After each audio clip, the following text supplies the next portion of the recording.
मी कुंभार आहे तिथं मी गाडगं करतो, आम्ही तिथं येतो ना. ही वेळ मी ह्या प्रस्थापितांच्या वरती आणतो, तुम्ही चिंता करू नका. आता जे माझ्या विरोधात फिरतायत ना, त्यांना माझं सांगणं आहे, तुमचा हिशोब 2029 ला बराबर सगळ्यांचा होईल.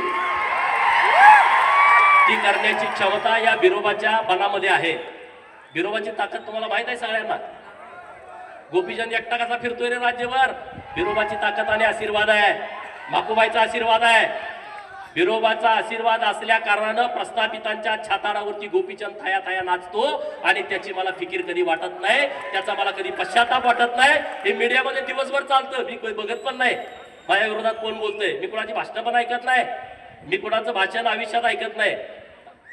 त्यामुळं मी असलं टेन्शन घेत नसतो. मला जे बोलायचं ते मी बोलतो आणि ते मी मागं घेत नाही. आणि त्यामुळे कुठला विषय, अरे आता मला संदीप बाबांनी मग सांगितलं, मी बोललो ही गोष्ट खरी आहे की अमुक अमुक यांची तुम्ही औलाद आहे असं मला वाटत नाही. अरे पण तुम्ही त्याचा गैरअर्थ का घेताय? पूर्वी लोक दत्तक पण घेत होती ना जुन्या काळामध्ये. मला वाटलं त्यांच्यासारखा हा नाही, म्हणजे याला काय दत्तक वगैरे घेतला का? पहिले भांड्यावर बिंड्यावर द्यायची माणसं माहिती तुम्हाला. आपल्या घरात आई आजी सांगते याला भांड्यावरती घेतलाय, अमुक केलंय तमुक केलंय, तो ह्यांच्या मागे फिरत फिरत आला होता म्हणून आम्ही घेतलाय. आपल्या गावात कितीतरी असे असतो रे, गावात हे तुला कुणी काढलाय सहज म्हणते की माणसं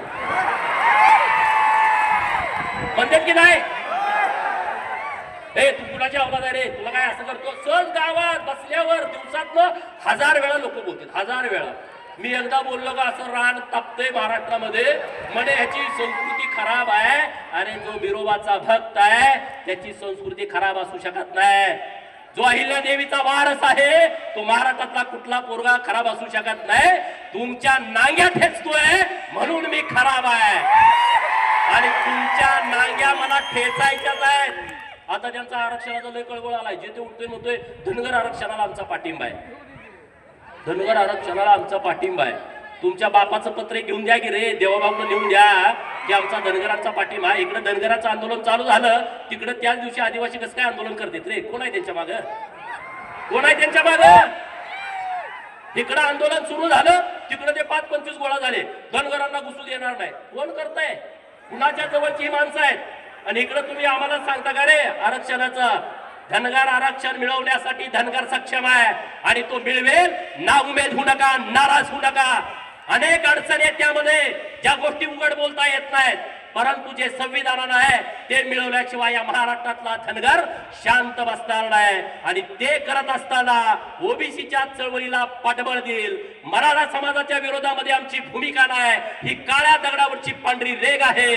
परंतु कायदा मोडून चुकीच्या पद्धतीनं जर कोणी करत असेल तर त्या गोष्टीला आमचा विरोध आहे, हे आमचं सगळं जग जाहीर आहे. त्यामुळं कुणी असा विरोध करण्याच्या भानगडीमध्ये आम्ही नाही आणि त्यामुळे त्याचा कोणी विचार करू नये.